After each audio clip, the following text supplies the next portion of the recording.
Bonjour Géraldine, ravie d'enregistrer ce premier épisode avec toi. Bonjour Selma, ravie d'être ton invitée du jour. Bon, on se connaît bien puisqu'on travaille toutes les deux chez SIA Partners, moi au sein de l'agence de design SIA Experience, toi au sein de l'équipe de consultants énergie. En 2 mots, pour ceux qui ne nous connaissent pas, SIA Partners, c'est un cabinet de conseil en stratégie, management et organisation. On est plus de 3000 collaborateurs répartis dans le monde. Et sur l'énergie, on intervient depuis plus de 20 ans dans ce secteur. En France, on est plus de 200 consultants dédiés exclusivement au sujet énergétique. Bon, sans plus attendre, pour rentrer dans le vif du sujet, est-ce que tu peux nous raconter quand tu as commencé à t'intéresser au PPA et pourquoi ? Alors, c'était en janvier 2023, au lendemain de la très grosse crise énergétique. On a commencé à recevoir de nombreuses questions de la part des entreprises qui s'interrogeaient finalement sur leurs approvisionnements en électricité. Donc ils avaient plein de questions sur comment maîtriser mes risques, comment limiter la volatilité des prix de marché, est-ce que je dois me lancer dans un PPA ? Mais au fait, qu'est-ce qu'un PPA ? Voilà. Donc c'est la raison pour laquelle on a structuré une équipe dédiée au PPA et on accompagne actuellement des acteurs qui sont positionnés tout au long de la chaîne de valeur, que ce soit des producteurs, des agrégateurs, des fournisseurs, ainsi que des consommateurs privés et publics. On a commencé du coup à parler de PPA. Est-ce que tu peux nous définir ce que c'est un PPA ? Alors, un PPA ou un Power Purchase Agreement en anglais, c'est très simplement un contrat bilatéral. Donc, avec d'un côté un vendeur et de l'autre un acheteur. Et ce contrat, qui semble tout simple comme ça, en fait, il est là pour cadrer l'échange d'électricité. Donc, c'est soit un échange physique, soit un échange purement financier et virtuel, entre finalement ces deux contreparties, donc le vendeur et l'acheteur. Le contrat PPA, il répond à 3 grandes questions. La première, c'est comment est-ce que ces volumes d'électricité sont structurés ? La deuxième, c'est à quel prix ? Et la troisième, c'est avec quelle garantie mettre en face. Et donc, si on reste pour l'instant à un niveau plutôt un peu généraliste, on va pas rentrer dans les détails tout de suite, les PPA, c'est donc des contrats long terme. C'est-à-dire que contrairement à un contrat de fourniture un peu classique, ce sont des contrats qui vont durer de 10 à 20 ans, encore une fois de manière généraliste. Pourquoi ? Parce qu'en fait, ils permettent de financer un nouvel actif de production renouvelable, que ce soit solaire, éolien offshore, éolien onshore ou biomasse. Ok, on a bien compris ce qu'était un PPA. Merci pour cette définition qui était super simple. Et du coup, maintenant qu'on a compris ce que c'était, pourquoi en faire en fait un PPA ? À quoi ça sert ? À quel enjeu ça répond ? Alors, personnellement, je trouve que c'est vraiment un super outil parce que ça permet vraiment d'être dans une logique gagnant-gagnant entre le producteur renouvelable et le consommateur.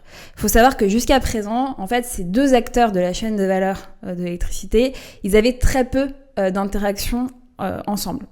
Et les PPA, ça va vraiment permettre de réconcilier les enjeux pour ces 2 acteurs. Côté producteur, finalement, un PPA, c'est le vrai instrument qui permet de sécuriser des revenus sur le long terme avec une contrepartie privée ou publique. Et donc, par ce biais, le producteur renouvelable va être en mesure d'aller rassurer sa banque, ses investisseurs et de leur dire c'est bon, j'ai bien un débouché pour mon projet. Donc ça, c'est côté producteur. Côté consommateur, en miroir en quelque sorte, comme je l'évoquais au début, il y a eu en fait une grosse crise énergétique fin 2022. Et donc eux, leurs enjeux, c'était comment est-ce que je sors de la volatilité des prix de marché ?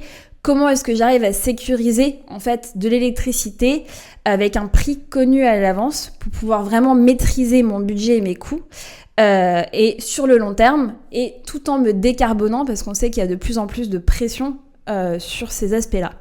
Donc finalement, le PPA, c'est une solution qui permet pour le consommateur de répondre à tous ces enjeux. On voit bien du coup les enjeux tant côté producteur que côté consommateur. Maintenant qu'on a compris un peu le pourquoi faire du PPA, j'aimerais m'intéresser au comment avec toi. Est-ce que tu peux nous dire un peu plus concrètement comment ça se passe quand on veut mettre en place un PPA ? Alors, si on fait un petit exercice, c'est maintenant on se met dans la peau d'un développeur de projet en France. Donc voilà, vous vous imaginez, vous arrivez lundi matin, vous avez sécurisé votre foncier. les autorisations nécessaires pour faire votre projet, vous avez levé tous les droits de réserve et maintenant vous avez besoin de financement. Donc, vous regardez le marché, les prix, les appels d'offres publics du coup avec la Creux et vous commencez à définir votre stratégie de vente.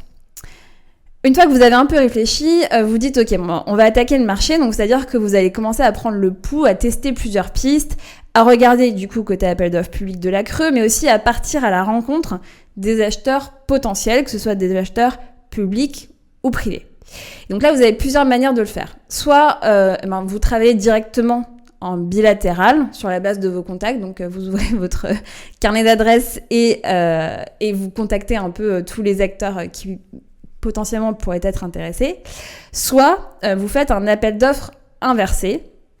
On a vu notamment EDF le faire très récemment, dans le cadre duquel vous proposez votre actif, en gros au meilleur offrant.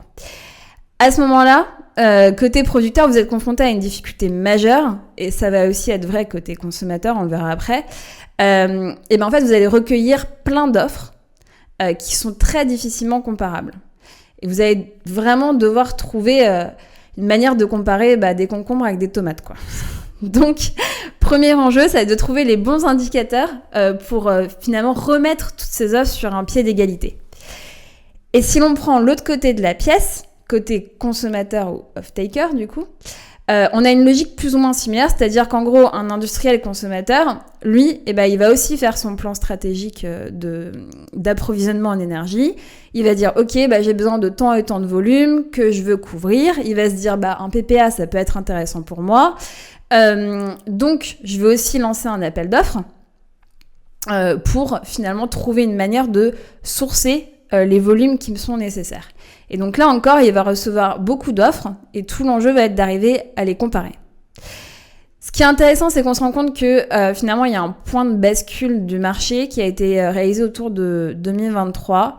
En 2023, c'était vraiment un marché qui était très tiré par la demande. Donc on voyait beaucoup, principalement des industriels côté privé qui voulaient en fait contractualiser des PPA. Et à présent, en fait, on rebascule sur une logique de marché qui est plutôt portée par les offres parce que les prix de l'électricité sont revenus à des niveaux un peu plus stables. Maintenant, si on s'intéresse aux consommateurs un instant, est-ce que tu peux nous dire un peu quel est le profil des acheteurs de PPA, s'il en existe un profil type ou si c'en est des traits différents ? Alors vraiment, un point à retenir, c'est que c'est un marché qui est encore très fragmenté. Donc, les acheteurs principaux, c'est des utilities, donc soit c'est les énergéticiens eux-mêmes pour leur propre approvisionnement, ou bien de très gros acteurs du secteur de l'eau ou des déchets. Et mis à part ces acteurs qui sont du coup un peu spécifiques, on va dire que le marché se structure en priorité par les consommateurs électro-intensifs, donc qui ont très très forts besoins en électricité. Donc ça va être qui ? Ça va être les acteurs de la tech, comme Google, Meta, les data centers, mais aussi les très gros industriels comme Aluminium Dunkerque, SNCF, Aéroport de Paris. Et on voit le marché progressivement s'étendre à des entreprises de taille intermédiaire, souvent parce qu'ils ont eux-mêmes des exigences très fortes de la part de leurs propres clients pour se décarboner. Et on voit aussi également l'apparition d'acteurs plutôt côté public. Et pour ces consommateurs, lorsqu'ils souhaitent se lancer dans les PPA, qu'est-ce qui change en fait par rapport à un contrat de fourniture classique ? Les contrats PPA, c'est un peu un animal bizarre. Pourquoi ? Parce que premièrement, c'est des contrats qui sont très peu structurés. Donc contrairement à un contrat de fourniture classique, les contrats PPA, c'est encore des contrats qui sont peu normés. Il n'y a pas vraiment de standard de marché qui a encore émergé. Ça commence, mais pas encore, parce qu'ils sont encore peu répandus, finalement. Donc ça, c'est le premier point. Donc pas vraiment des contrats très structurés, très simples à mettre en place. Deuxième, c'est du coup que c'est très long à contractualiser. En moyenne, il y a quelques années, c'était 12 mois. Ça tend à se raccourcir autour de 6 mois, mais quand même, on voit que c'est assez chronophage. Et le troisième point, ce sont vraiment des projets d'envergure qui vont venir bousculer en fait les habitudes de contractualisation. Donc c'est vraiment un outil qui vient bouleverser le mode de fonctionnement d'une entreprise classique. C'est vraiment hors norme, mais littéralement. Parce que juste le marché classique de l'électricité, c'est un contrat de fourniture qui est de 12 à 36 mois et en quelque sorte, basta, quoi. Mais là, on sort complètement de ce cadre parce que dans le sens, vraiment dans le partie PPA, il faut que quelqu'un porte le coût ce risque pris à long terme. Et donc vraiment, c'est des contrats qui vont durer, comme je l'avais dit tout au début, 10, 20 ans. Et là, ça va venir percuter finalement la manière dont les entreprises et les organisations sont structurées en interne. Donc côté entreprise, consommatrice ou juste acheteuse, ça nécessite d'impliquer des personnes au sein de l'ensemble des équipes, que ce soit, pas que la partie achat ou énergie, mais aussi le juridique, la finance, la stratégie, les risques, puisqu'en face, il y a des importants crédits qui sont très élevés, des contreparties qui sont très élevées, avec des contrats qui peuvent dépasser des millions d'euros. Maintenant, si on s'intéresse au marché des PPA, j'aimerais bien avoir ton point de vue. D'abord, que tu nous fasses un petit état des lieux plus quantitatif, en chiffres clés peut-être, sur le marché français à date. Ouais, alors je vais peut-être juste pour remettre en contexte au niveau européen, historiquement les PPA, ils se sont développés d'abord en Suède pour le financement d'un parc éolien onshore. Puis c'est arrivé par vagues sur les autres marchés. Donc actuellement, au niveau européen, on en est à peu près 60-65% des PPA qui sont contractualisés pour des parcs solaires, car c'est très simple à mettre en œuvre. De ça, c'est juste intéressant d'avoir quand même un peu la vision côté Europe. Maintenant, si on regarde le marché français, et juste pour avoir les ordres de grandeur en tête, parce que c'est toujours intéressant de bien dimensionner ce marché, tout en sachant que, petit point d'attention, c'est que tous les acteurs ne communiquent pas les PPA qu'ils ont signés, donc forcément, on a une vision parcellaire en quelque sorte. Mais pour donner des ordres de grandeur, actuellement, entre janvier et juillet 2024, il y a 25 PPA qui ont été signés en France pour un volume de plus de 800 MW. Les 3 plus gros PPA, c'est des PPA qui sont à plus de 100 MW et les 3 plus petits à moins de 10. On se rend compte que le solaire, comme finalement au niveau européen, est vraiment prépondérant en France, puisque du coup, il y a sur les derniers mois là, 16 PPA solaires qui ont été signés par rapport à 8 PPA éoliens onshore. Et sur la durée moyenne du contrat, on est autour de 18 ans, avec le contrat le plus court à 5 ans et le plus long à 25. Donc qu'est-ce que ça veut dire ? Ça veut dire qu'en fait, il n'y a pas vraiment de standard de marché et que c'est encore très éclaté, quoi.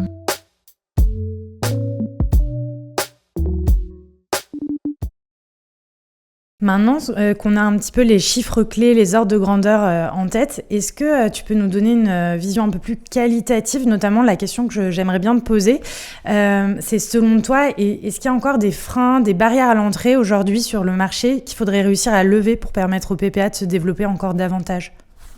En fait, pour moi, c'est encore un marché qui a très fort potentiel, mais qui est encore inexploité. On en parle beaucoup, surtout dans le milieu, mais ça reste encore vraiment un marché de niche. En France, on évalue à peu près entre 30 et 50 entreprises qui ont signé des PPA, souvent avec des entreprises qui en ont signé plusieurs, parfois même une dizaine. Et alors, donc ça, c'est le premier point. C'est vraiment qu'en gros, il y a un potentiel qui est encore inexploité. Et il faut aussi avoir en tête que c'est un marché qui est très volatile, qui change vraiment quasiment au jour le jour. Et donc, une chose à éviter, en particulier lorsqu'on est consommateur, c'est le moment de donner des petits conseils aux consommateurs, une chose à éviter, c'est de lancer un appel d'offres, puis de ne rien faire pendant 3 à 6 mois, en se disant que les offres resteront inchangées. Ce qui est vraiment pas le cas parce que c'est des prix qui changent et qui évoluent quotidiennement et les rapports de force évoluent quotidiennement. Donc c'est un marché où il faut vraiment le suivre de très très près. Donc pour répondre à ta question, pour moi, il y a donc 3 freins ou barrières finalement à lever pour débloquer le potentiel. Et finalement, ces freins, ça correspond aux besoins des consommateurs. Donc si on se met cette fois-ci à la place du consommateur, et qu'on se demande qu'est-ce que les consommateurs veulent ? Les consommateurs, eux, ils trouvent que les PPA, c'est un super outil. Comme on l'a vu, ça permet de de sortir de la volatilité des prix de marché, d'éviter un peu les grosses crises. Ça permet aussi d'avoir de la visibilité sur son budget. Donc c'est vraiment un super outil. Ça permet de se décarboner, donc c'est essentiel. Mais là, à date, c'est quand même très complexe à mettre en œuvre. C'est chronophage, ça demande beaucoup d'expertise. Donc qu'est-ce qu'ils veulent ? Eh ben, ils veulent des contrats PPA plus courts, moins chers et plus stables. Alors, qu'est-ce que ça veut dire ? Donc, des contrats plus courts. Donc là, j'évoquais des sujets, des PPA autour de 10 à 20 ans. Un contrat plus court, ça peut être des contrats qui vont de 3 à 10 ans. Ça existe sur le marché actuellement. C'est juste que, forcément, en tant que consommateur, vous payez un gros premium. En moyenne, on va dire 15 à 20 euros supplémentaires par mégawattheure si vous vendez sur cette période-là. Donc c'est vraiment un coût, c'est vraiment du premium, quoi. C'est un produit de luxe. Alors pourquoi est-ce que c'est un produit de luxe, cette durée court terme ? En fait, parce que c'est généralement que le projet est complètement dérisqué. Donc ça, c'est un très fort intérêt de la part des industriels parce que finalement, ça correspond à leur cycle naturel d'achat. Ils sont à l'aise, en fait, avec cette durée, bien plus qu'avec des durées de 20 ans. Donc travailler sur des contrats PPA à court terme, ça permettrait finalement de débloquer la demande et de développer le marché. Ça, c'est le premier point. Ensuite, des contrats moins chers. Forcément, comme tout le monde, on cherche à savoir comment réduire nos coûts. Donc, pour toucher aussi les acteurs de taille intermédiaire, là, on a vu jusqu'à présent un peu dans le panorama de marché que c'était des très gros acteurs qui signaient des PPA. Et donc là, sur les acteurs de taille intermédiaire, en fait, il faut trouver un moyen de réduire les coûts. Et ce moyen-là, ça pourrait aussi de réduire en fait tout ce qui est vraiment l'intermédiation. Donc ça c'est un peu un axe de travail là-dessus. Et enfin des PPA plus stables. Alors ça veut dire quoi plus stable ? Ça veut dire que côté consommateur, l'enjeu ça va être la gestion de l'intermittence qui finalement est inhérente aux énergies renouvelables. Le solaire, ça produit pas tout le temps. La nuit, il n'y a pas de soleil. Les éoliennes, quand il n'y a pas de vent, elles ne tournent pas. Et donc ça, côté consommateur, c'est compliqué parce que du coup, dans un PPA, qui est le PPA le plus classique actuellement en France, qui est le PPA qu'on dit Pay as Produced, en fait, l'électricité, elle est du coup achetée par l'off-taker ou par le consommateur au moment où elle est produite. Donc en gros, c'est tous les volumes qui sont produits qui sont transmis au côté consommateur. Et donc ça va être compliqué pour le consommateur d'arriver à les gérer. Donc ce qu'il recherche finalement, c'est des PPA qui sont très stables et c'est des PPA qu'on va nommer baseload. Un baseload, c'est quoi ? C'est pour chaque heure, le producteur renouvelable livre le même volume d'électricité.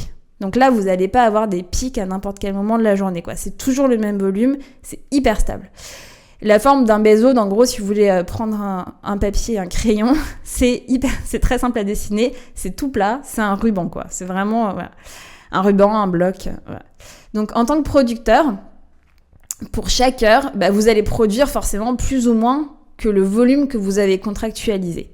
Et cet écart, en fait, vous allez devoir le revendre, soit vous allez devoir le revendre, soit le racheter sur le marché à un prix qui peut être plus ou moins élevé que le prix auquel vous avez contractualisé. Donc forcément, ce type de PPA, un peu comme des PPA à court terme, c'est vraiment vendu avec un très fort premium parce que là, dans ce cas-là, les PPA baseload, c'est vraiment le vendeur qui porte les risques. Donc c'est pour ça que ça a énormément de valeur et c'est le produit que les industriels recherchent et qui est vraiment encore très rare actuellement. Maintenant, si on se projette un peu, qu'on envisage un peu le futur, la manière dont les choses vont évoluer, quelles sont les tendances de marché que tu anticipes, toi ? Alors personne n'a de boule de cristal, mais du coup, on voit quand même qu'il y a 3 tendances qui se dégagent actuellement.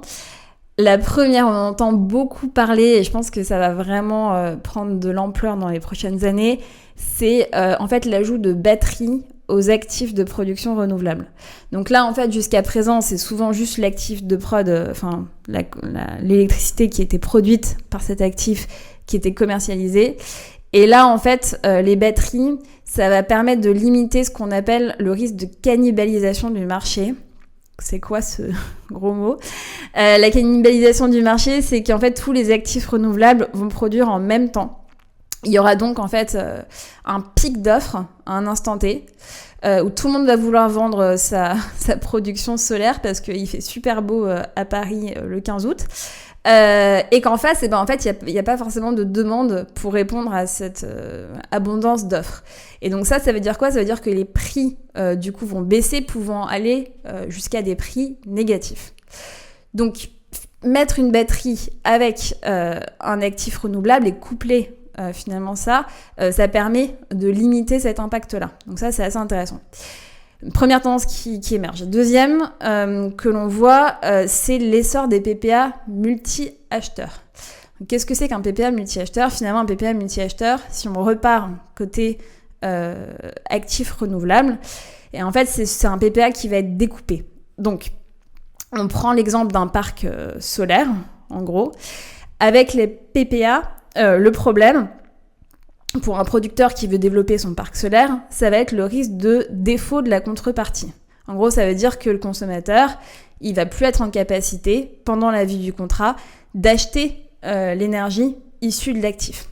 Et donc, pour répondre à ce point, il est possible de découper ce parc solaire en petits bouts, un peu comme un puzzle, quoi. Alors, ce découpage, il peut être fait soit par le producteur lui-même, en se disant, ok, je vais diversifier mes profils, comme ça je vais limiter mon risque. Dans ce cas, il va par exemple proposer 40% de l'actif à un consommateur, 30% à un autre, et revendre 30% sur le marché. Dans cet exemple, les consommateurs ils sont bien indépendants, c'est-à-dire qu'ils ne sont pas liés contractuellement entre eux, chacun a son propre contrat en direct avec le producteur. Mais ce découpage il peut aussi être réalisé finalement côté consommateur, pour finalement, c'est une association de consommateurs qui vont se regrouper à leur initiative et qui vont être en mesure de contractualiser un PPA alors qu'ils seraient dans l'incapacité de le faire tout seul. Donc ça, on voit ces initiatives qui émergent côté ETI. Voilà. Et donc dans ce cas, on parle d'un PPA multi-acheteur et les différents consommateurs peuvent, c'est pas forcément obligatoire, être solidaires les uns des autres contractuellement. Donc ça, c'est la deuxième tendance de marché qu'on voit poindre. Et la troisième, c'est l'émergence de contrats intégrés à l'initiative du fournisseur. Et donc là, j'ai un tout petit peu mentionné au début que les PPA, c'était un outil qui mettait en face le producteur avec le consommateur ou l'off-taker. Jusqu'à présent, dans la chaîne de valeur, le consommateur avait très très peu de relations avec un producteur en direct. Il était toujours passé par un intermédiaire qui est le fournisseur en quelque sorte. Et donc là, dans ce cadre-là, le fournisseur, il se fait voler sa place. Il se fait remplacer, en tout cas pour une petite partie, par le producteur. Et donc ça, forcément, ça ne séduit pas tout le monde. Donc, les fournisseurs travaillent actuellement pour proposer des produits aussi beaucoup plus simples pour le consommateur. Donc des produits qui sont un peu des produits packagés, où en fait il va y avoir une partie PPA, vraiment avec un actif de production renouvelable qui vont pouvoir tracer, mais aussi la partie complément de fourniture et la partie agrégation. Je vais pas rentrer dans le détail, mais j'ai juste évoqué avant qu'en fait à certains moments de la journée il fallait racheter ou vendre de l'électricité sur le marché, et finalement l'agrégation c'est, alors pas que, mais surtout en partie cette réalité-là. Merci Géraldine. Pour finir, j'ai une dernière question que je vais poser à chacun de mes invités d'ailleurs. Si tu avais un conseil à donner aux consommateurs, qu'est-ce que tu leur dirais ? Alors les PPA, c'est vraiment une petite révolution pour la fourniture d'électricité. Donc jusqu'à présent, comme je l'ai dit, le consommateur était en direct avec un fournisseur uniquement. Dans le cadre des PPA, c'est plus le cas. Ils vont devoir être en interaction avec plein d'acteurs comme producteurs, agrégateurs, conseils juridiques, suivi des prix de marché. Donc ça veut dire qu'ils pourront plus gérer leur contrat de la même manière, parce que du coup, le marché va devenir de plus en plus complexe. Du coup, je recommanderais aux consommateurs de prendre le temps de comprendre le rôle de chaque acteur de la chaîne, les interactions que les acteurs peuvent avoir entre eux, mais aussi avec lui en tant que consommateur, les intérêts et les enjeux de chaque partie pour pouvoir finalement traiter au mieux avec chacun. Bon, ça tombe bien parce que c'est pour répondre à ce besoin qu'on a souhaité donner la parole à chaque acteur de la chaîne dans cette première saison de NR On Air. Donc merci pour tout Géraldine, j'étais ravie d'inaugurer cette saison avec toi.